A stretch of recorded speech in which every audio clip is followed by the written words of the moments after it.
Amém. Então, como eu falei, o tema da aula seria compaixão, né? Que está pra gente. Mas o que isso quer dizer no dicionário? Aí eu fiz uma pesquisa aqui, e compaixão no dicionário quer dizer sentimento de pesar, de tristeza, causado pela tragédia alheia e que desperta a vontade de ajudar. Sentimento de piedade com sofrimento alheio. Sentimento de pena. Isso quer dizer no dicionário, né? Mas antes eu queria mostrar uma imagem, se possível. É no celular. Como é o nome dela? Bárbara. Bárbara? Tá lá? Qual é a imagem? Não sei. Você pode soltar a imagem, por favor?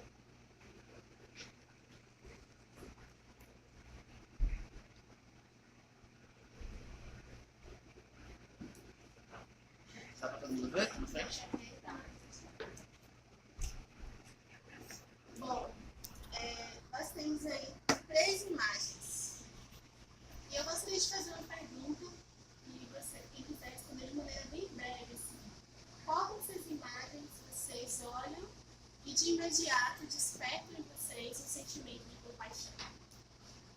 A criança. E de baixo. Eu sou de cima, sempre com fome. Eu acho que, à primeira vista, sim, realmente, essas 2 imagens são as imagens que mais, de imediato, causam esse sentimento, despertam em nós esse sentimento de compaixão, como o Ivan falou no dicionário. Mas e para Deus? O que é compaixão? Como que a gente pode aprender com Deus, no relacionamento dele com as pessoas, a forma que ele enxerga as pessoas, esse sentimento de compaixão? É muito fácil a gente olhar para uma imagem como dessa criança se alimentando de restos de comida no chão e sentir compaixão. É muito fácil a gente olhar para essa cena que é uma cena de guerra, onde um homem está fugindo com uma criança no colo, provavelmente foi bombardeado, foi machucado, e a gente sente esse sentimento de compaixão. Mas, quando a gente olha para essa imagem, uma festa, todo mundo ali se divertindo, é muito difícil a gente ter compaixão das pessoas assim. Mas o que a gente quer trazer aqui é que Deus, ele olha profundamente para os nossos corações. E quando ele olha para a multidão, independente dela estar num ambiente de guerra, passando fome ou em festa, não necessariamente porque está em uma festa, é porque precisa de compaixão. Mas muitas vezes as pessoas estão em uma festa, estão em meio à multidão, mas elas estão aflitas. Elas estão sozinhas, elas estão vazias e elas despertam a compaixão de Deus. E a gente vai ler aqui algumas escrituras em que Jesus olhava para a multidão e ele sofria, porque ele sentia compaixão daquele povo que estava ali como uma ovelha perdida, sem o seu pastor. Então, como a gente falou, né? A gente, nessa manhã, a gente quer trazer realmente essa ideia de compaixão mais profunda. E não apenas olhar para uma pessoa triste e sentir compaixão, mas ver que existe uma pessoa que está feliz, mas ao mesmo tempo é uma felicidade momentânea. Então eu gostaria de ler a escritura de Mateus 9:36. Fica aqui da lista, por favor.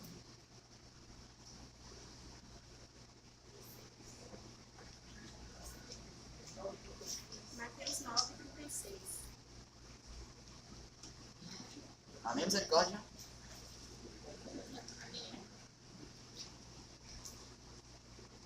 Amém? Diz assim: ao ver as multidões, teve compaixão delas, porque estavam aflitas e desamparadas, como ovelhas sem pastor. Aqui a gente vê que Jesus, ele demonstrou compaixão para aqueles que estavam perdidos e aflitos, porque estavam praticamente sem pastor, né? Sem um guia. Em Mateus 20:34, continua em Mateus, diz assim: Jesus teve compaixão deles e tocou nos olhos deles, e imediatamente eles recuperaram a visão e o seguiram. Mais uma vez, Jesus mostrando compaixão, né? E é interessante que na linguagem de Almeida, ela fala assim que Jesus teve uma íntima compaixão. Ou seja, não foi uma compaixão simples, foi bem mais profunda. E o interessante dessas escrituras é que Jesus ele não parou para conversar com as pessoas. O que está acontecendo com vocês? Como é que está a sua vida?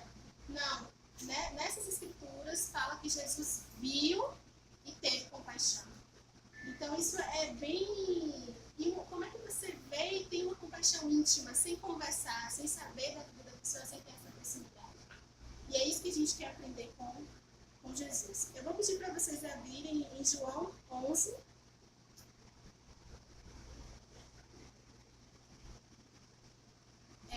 Versículo 33 ao 36.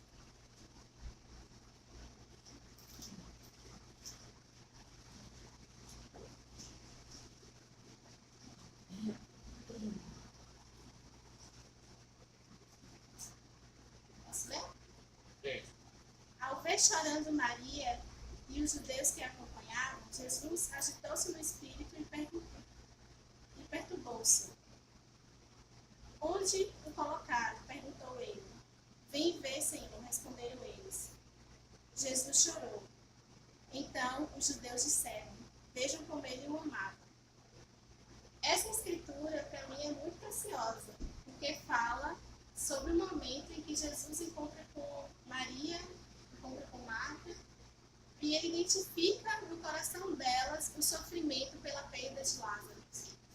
E fala que Jesus, ao ver essa situação, ele chora. Mas eu me pergunto, Jesus já sabia que ia ressuscitar Lázaro. E por que ele chorou? Porque para ele, olhar para os seus filhos e ver a dor que eles estão sentindo, desperta compaixão. Mesmo sabendo que ele já iria ressuscitar Lázaro, que o próximo passo dele naquele momento iria ser ressuscitar Lázaro. E isso me constrange, porque às vezes a gente tem essa dificuldade de ter essa empatia, de sentir a dor do outro, de querer, às vezes, até questionar a dor do outro. E para Deus isso é muito diferente, porque Ele sabe que a gente está sofrendo, Ele sabe que a gente está sentindo, e mesmo Ele sabendo que Ele vai resolver os nossos problemas na medida do possível, da vontade dEle, Ele sente a nossa dor e Ele chora junto com a gente. Outra escritura que eu gostaria de ler fica em Salmos 103, versículo 8.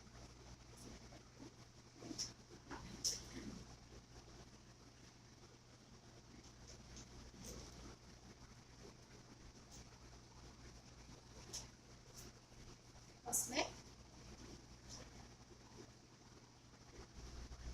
Ela diz: o Senhor é compassivo e misericordioso, muito paciente e cheio de amor. Essa aqui é uma outra escritura, tem várias escrituras nos Salmos que falam sobre a compaixão de Deus. E uma coisa que a gente percebeu é que nessas escrituras sempre vem acompanhado a questão da compaixão com o amor. Então, ele sente compaixão porque ele é cheio de amor, porque ele nos ama. É realmente isso que a gente meio que conseguiu filtrar, né? Realmente o amor, ele trabalha junto com a compaixão, né? Ou seja, o nosso Deus é um Deus de amor, como todo mundo sabe, mas ele também é um Deus de compaixão, né? Possivelmente de compaixão. E eu acho que eu acredito que cabe a nós aprender o que é essa compaixão, filtrar o que é a compaixão. Muitas vezes passa batido esse tema sobre a gente.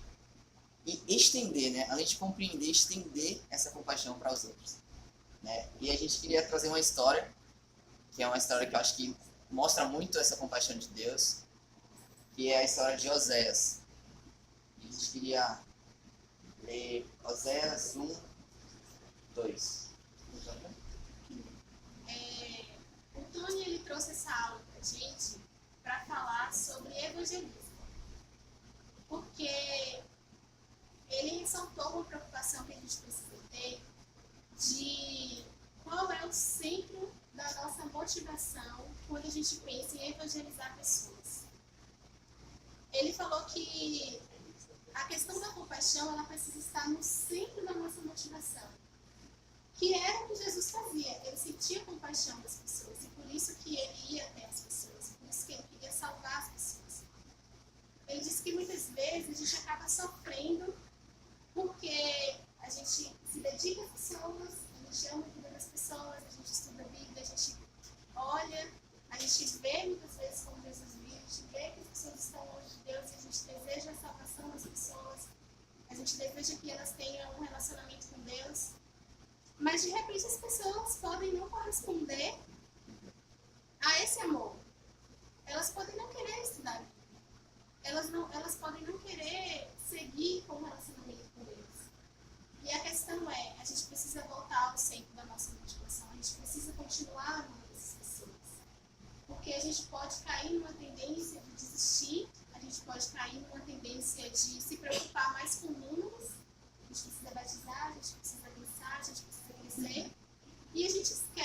da motivação principal, que é a compaixão, que é continuar amando as pessoas, que foi o que Jesus fez por nós, por todos nós, né? E aí ele falou algo que eu achei bem interessante, que olhando essas escrituras e olhando como Jesus alcançou muitas pessoas, seja identificando uma dor física nelas, uma doença, porque era cego, porque era paralítico, porque curou aquela mulher do fluxo de sangue, ou porque simplesmente ele viu alguém na multidão e sentiu o vazio daquela pessoa, como foi com Mateus, e ele simplesmente amou. Então, ele nos chama para ter esse mesmo coração de continuar amando, de continuar perseverando.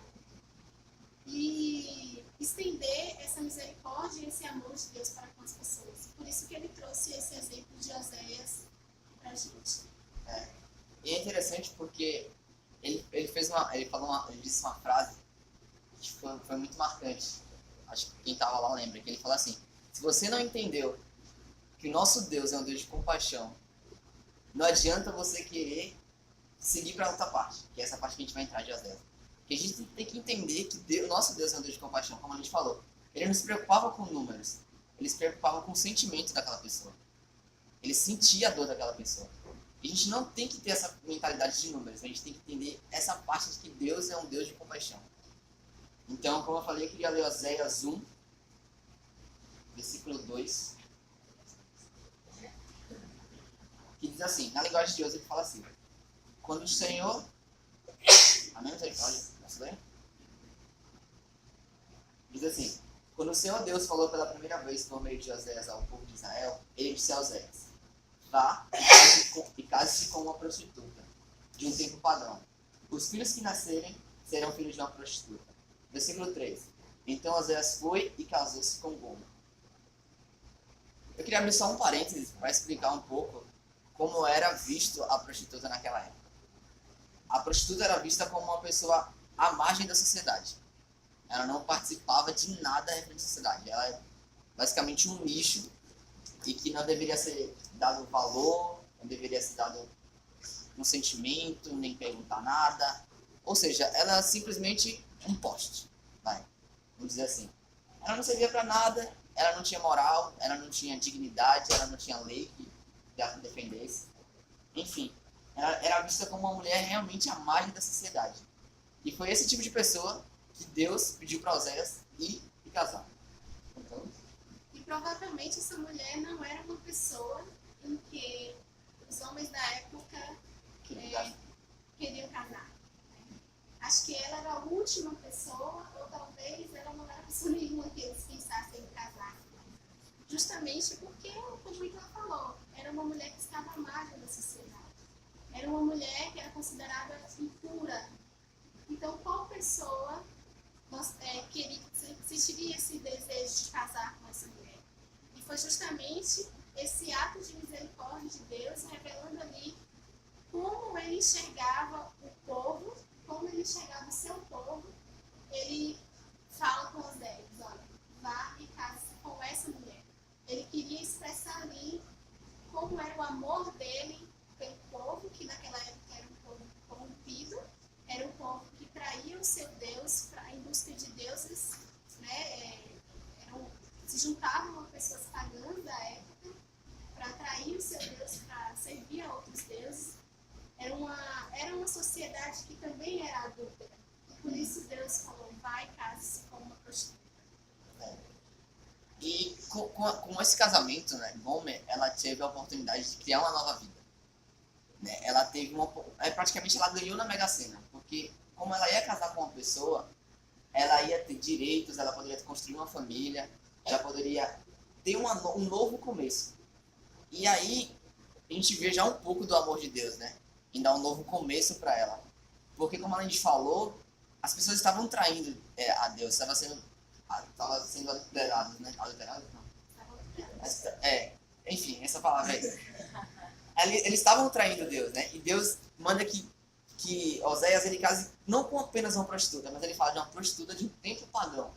Porque naquela época existiam prostitutas comuns, mas existiam prostitutas que faziam um ato de prostituição em busca de um sacrifício, de um ritual para os terceiros deuses, né, de outros deuses.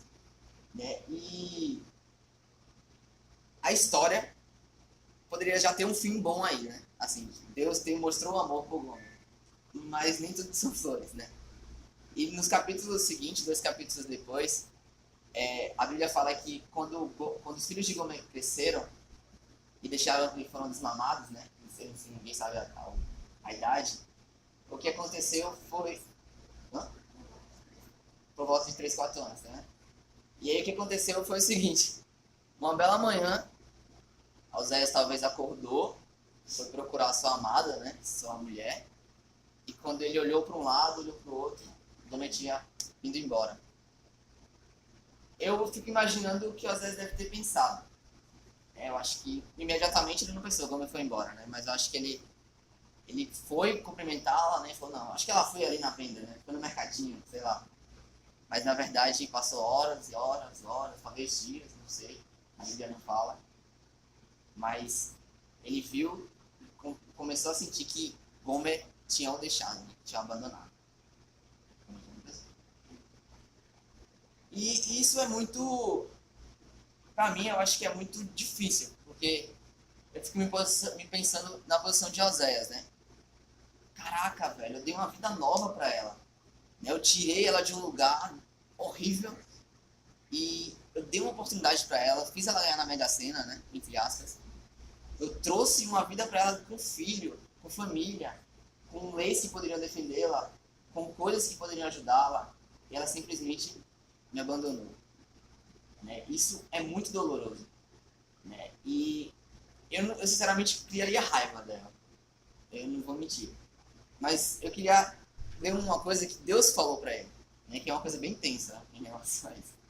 Aparentemente para mim. Que fica lá em Oséias 3, versículo 1.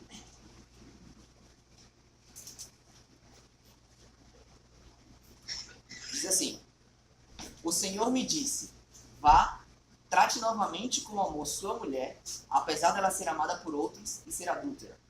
Ame-a como o Senhor ama os israelitas, apesar de eles se voltarem para outros deuses e de amarem os bolos sagrados de uva passa. Ou seja, Deus, ele vai para Oséias e ele fala, Oséias, volte a amar. Vá lá e volte a amá-la. Né? Ame Oséias, como eu amo os israelitas. Vá lá, pratique seu amor, sinta o que ela está sentindo. Né? Sinta essa dor. Vai resgatá-la dos ídolos que ela está comendo. Né? E vale ressaltar que Gomer, ela não foi apenas para a prostituição. Ela deixou ele, além de deixar ele, ela foi para a prostituição. Ela voltou a ser como ela era. Ou seja, ela o traiu. Ela poderia estar na hora que ele deve estar pensando nisso, que Deus falou para ela. Ela poderia estar com outro homem. Ela poderia estar com outra pessoa. Ela poderia estar fazendo, simulando na rua, nua, enfim. Né? E eu não sei vocês, mas eu ainda continuo me pensando na posição de Oséias. Caramba, Deus veio a mim e falou, vai lá. Ela me traiu, ela me deixou com outro cara. Eu tenho que ir lá. Né? Eu tenho que resgatar. Mas Oséias, ele entendeu, ele sentiu aquela compaixão que Deus estava pedindo para ele ter, sentiu a dor dela e foi lá resgatar. Né? Sobre Oséias, eu queria fazer só um parênteses aqui, porque Laís até postou o texto ontem lá na nossa página, no Dique Móveis Mulheres, porque eu achei super interessante vir Deus, né? Porque ela nem sabia que a gente ia compartilhar sobre Oséias. E esse mês a gente está trabalhando sobre o tema independências versus dependências de Deus. E como o Igor falou, acho que muitas coisas se passaram pela cabeça de Oséias. Talvez, assim, para mim era difícil pensar na posição dele e de primeiro se casar com uma mulher adulta. Ok, ele casou. Mas daí ela vai embora e Deus fala, olha, vá lá e ame essa mulher. Dê o seu coração para ela novamente. Aí, poxa, é mais difícil ainda. E como a gente pode pensar nessa imagens correspondentes? Independência. E aí, já pensou se Oséias tivesse escutado o seu coração e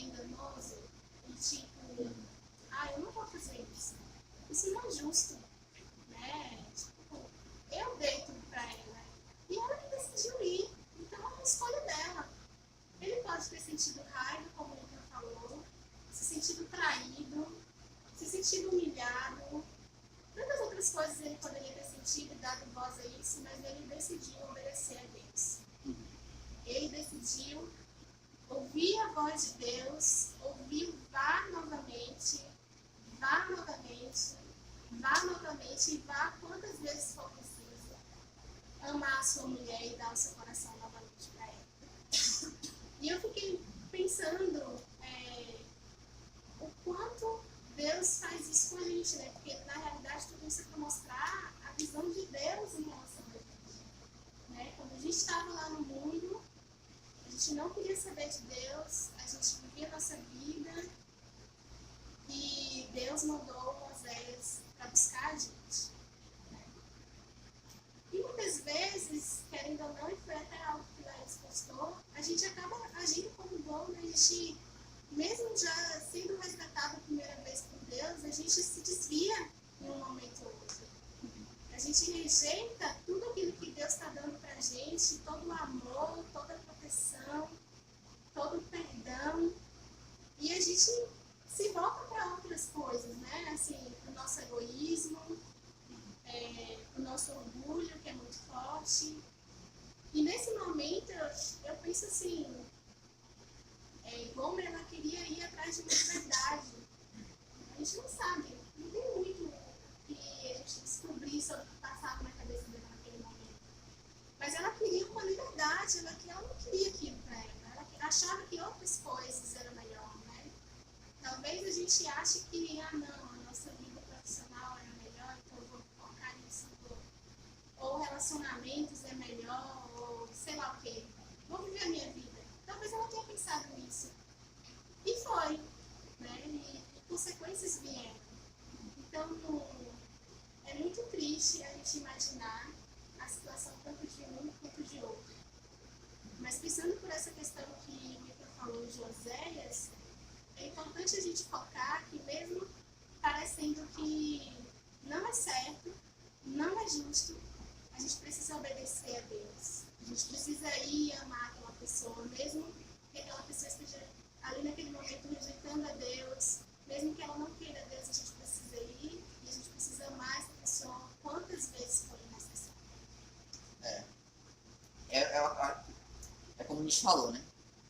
Eu acho que é seguir realmente o que Deus pede, né? Porque eu acredito que Oséias, ele estava pensando assim, eu não estou apenas indo resgatar a minha esposa, eu estou resgatando uma vida. E eu acho que é isso que Deus nos chama a sentir, né? Esse tipo de compaixão. De não resgatar números, como a gente apontou no início, mas resgatar uma vida. Focar de que não se trata de uma pessoa, de um número, mas sim de uma pessoa que precisa do amor. Não se tratava da esposa de Oséias, se tratava de uma vida em específico. Uma vida de uma pessoa que estava perdida e que precisava ser resgatada, né? E eu fico imaginando por onde Oséias andou para encontrar essa mulher, né? Talvez ele foi em algum bordel, ele entrou em bordéis e ficava batendo na porta. Minha mulher tá aí, Gomer tá aí, ela não conhece uma Gomer. Talvez ele tenha encontrado um homem na rua, parado o homem e falado, cara, você viu uma tal de Gomer? Cara, é minha mulher, eu tô procurando, né? Talvez ele tenha andado por lugares escuros, sei lá, vai uma orla aqui, que a gente vê, muito escuro. Então ele olhando todas as mulheres, procurando alguém que fosse parecida com ela. Eu imagino ele olhando Gomer, uma pessoa parecida com Gomer de longe, ele correndo atrás daquela mulher, e quando ele chega para trocar no ombro, ele fala, não, essa não é minha mulher. Eu fico imaginando todo esse processo de busca, de que Oséias foi desafiado a fazer. E de que ele não ficou estático, ele foi. Por cantos mais sombrios e lugares mais sombrios. E alguns estudiosos falam que teve um momento que a mulher prostituta, ela criava dívidas, né? E a partir de que ela criava dívidas, ela não conseguia pagar essas dívidas, ela virava escrava do, sei lá, do cafetão dela, vamos dizer assim. E ela funcionava como uma mercadoria. E alguns estudiosos falam que durante esse processo de busca, Oséias ele andou e estava tendo um leilão. Estava sendo leiloado e ofertado uma pessoa. E essa pessoa era Gomer. né? E Gomer estava presa talvez em um poste, um pedaço de tronco, nua, e o pessoal falando, quem dá mais, quem dá tanto, quem dá tanto. Imagine Oséias. Eu penso sempre em Oséias. Imagine Oséias chegando, vendo o pessoal ofertando valores por essa mulher. Ele chegando no cara que estava organizando o lance, falando, cara, essa é minha mulher. Tô casado com ela, sou casado. É a mãe dos meus filhos. Libera ela, pelo amor de Deus. Essa é minha mulher. Né? E o cara olha assim pra ele. Tô nem aí. Você quer ela, você tem que dar o valor. Participa do leilão. Imagina Zéias ouvindo isso. Às vezes falando, poxa, ela era minha. Eu fui lá, eu chego a me arrepiar. Eu fui lá, eu resgatei. Eu tive uma família com ela. Eu tive filhos com ela. Eu dei uma vida nova pra ela. E ela simplesmente me abandonou. E o cara tá querendo me oferecer, querendo que eu compre ela, tá me oferecendo uma coisa que era minha. Isso é doloroso. Isso é muito doloroso. E ele estava lá, por Deus e por amor, a vida está acontecendo. Não vai ter? E eu imagino o Gomer, né? Presa lá, sem roupa, e vendo seu marido lá participando daquele leilão para resgatá-la. Eu não sei se esse foi o momento em que ela se arrependeu, né? Em que ela pensou, fui atrás de uma liberdade e comprei a escravidão. Fui atrás dos meus sonhos da maneira errada e me encontrei aqui presa, sendo leiloada, né? E assim, eu não sei o que ela sentiu, constrangimento, vergonha, medo, porque o esposo poderia não ter o dinheiro suficiente para resgatar ela. E outra pessoa poderia resgatar e o fim dela poderia ser muito ruim. E a gente vê a misericórdia de Deus, né? O amor dele. Porque independente do lugar onde a gente esteja, ele manda alguém nos buscar. Ele manda alguém para resgatar a gente. Né? Por amor. E quando eu penso em Deus e eu penso no preço que Deus pagou para resgatar a gente, que foi Jesus, isso me constrange muito. E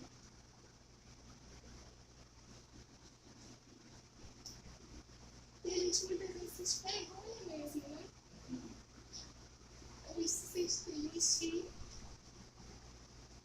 a gente se sente perdido, mas Deus ele não colocou esforços para pagar por nós, dando o filho dele, né?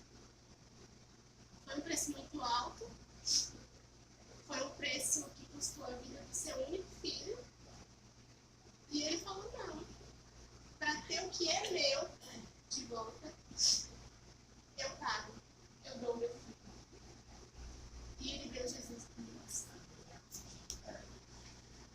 Queria ler o versículo 2 do mesmo capítulo, verso 3, versículo 2. Que diz assim: por isso eu a comprei por 180 gramas de prata e 1,5 barril de cevada. Ou seja, além de José sentir tudo e passar por aquele turbilhão de coisas, ele realmente teve que participar do leilão. Ele realmente teve que dar o lance. E alguns estudiosos falam que esse valor que ele pagou era equivalente a mais ou menos 6 meses de trabalho.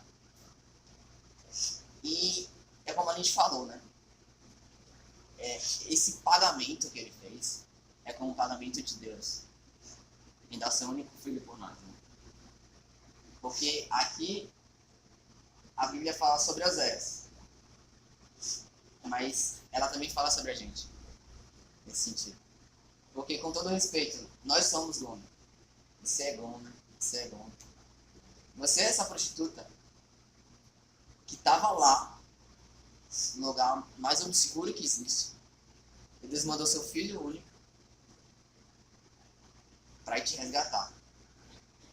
para te tirar desse lugar onde você estava e te dar uma nova vida. E muitas das vezes, é como a gente falou, muitas das vezes a gente se passa batido e não dá esse valor. E a gente fala, eu vou ali dar uma volta, eu vou ali fazer o que eu gosto de fazer, o que eu quero fazer para minha carne. Mas a gente não tem noção do quanto isso é pesado e do quanto isso às vezes nos torna escravo, a ponto de alguém chegar, sentir a sua dor, ter compaixão por você e de novo comprar. É isso que Deus faz com a gente. Deus, ele sente essa compaixão por nós todas as vezes que nós saímos do nosso local de perto dele. Deus sente essa compaixão por você. Né? Deus sente que é necessário que alguém sinta a sua dor. E é necessário que existam Oséias para te tirar do local. Né? E eu tenho quase certeza que se você está aqui hoje, é porque alguém foi Oséias na sua vida. Alguém nunca desistiu de você. Talvez em algum momento você tenha desistido dos seus estudos bíblicos, a pessoa ficou lá assistindo. Ou seja, a pessoa teve compaixão de você. E é isso que eu acredito que Deus ele nos chama a ter. Além de entender essa compaixão que ele tem por nós, ele faz que floresça essa compaixão. Que a gente não desista das pessoas. Que a gente não apenas use as pessoas como números, geradores de números, geradores de cadeiras, mas sim geradores de profundidade, geradores de relacionamento com as pessoas. Porque Deus, ele nos quer como amantes, né, das pessoas. Como uma pessoa que desperta amor. Não como geradores de números. Né? E realmente essa história ela é muito constrangedora e muito desafiante. Né? E Deus ele não quer, ele quer isso. Talvez esse ponto como um ponto essencial do que foi compartilhado. Porque ele não quer geradores de números, ele quer compaixão e amor uns pelos outros. E algo que o Tony falou que marcou muito pra mim foi, tipo, ele disse assim, não pense nem por um momento que você é tão especial, que você não pense nem por um momento que você é tão especial que não é como o homem. Todos nós fomos, ou até um dia poderemos ser como o homem. E Deus ele vai estar sempre ali, amando, como o Luca falou, usando Oséias, falando de vaca. Né? E algo que ele me disse que eu fiquei refletindo muito, que ele disse lá e que eu fiquei refletindo muito também, é que a gente pode pensar em diversas estratégias de alcançar pessoas, de evangelizar, de estudar a Bíblia, sabe, de ter discipulado. Mas se a gente não voltar para o centro do que é mais importante, que é o amor e a compaixão, nada do que a gente fizer vai valer a pena. Porque só serão estratégias, só serão ideias, só serão até força de vontade. Mas amor mesmo, se não tiver, se isso não for o centro, não adianta. E é algo que a gente tem refletido e tem sentido o desejo, nós tivemos várias aulas lá. E a gente sentiu o desejo de compartilhar essa aula, porque em particular me impactou muito, porque eu fui para a conferência com o meu coração muito frio com Deus, endurecido. Eu cheguei a momentos que eu não queria ir, e lutando para sentir vontade, para querer. Depois que eu fiz a cirurgia, foi um momento muito difícil para mim, porque Deus fez muita coisa comigo nesse momento. Era algo que eu precisava, era algo que eu sonhava, mas eu não tinha condições. E eu lutei muito por isso, até judicialmente. E quando eu consegui, e que eu vi lá no processo, o valor da minha cirurgia, que foi R$15.000, foi R$18.000, eu falei, gente, eu não ia ter dinheiro para pagar isso. Eu não ia ter condições. Eu não tenho esse dinheiro. E Deus me deu isso como presente. Ele ouviu as minhas orações. E ao invés disso me dar força, me dar ânimo, me dar coragem, me dar para mais perto de Deus, eu fui para longe de Deus. Porque eu comecei a me sentir muito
eu cheguei lá, eu assisti essa aula, eu fiquei assim, impactada com Deus. Ele foi no fundo do meu coração para mostrar que, independente de como eu estava me sentindo alienada, sabe? Ele ia atrás de mim quantas vezes fosse necessário. E eu voltei diferente da conferência.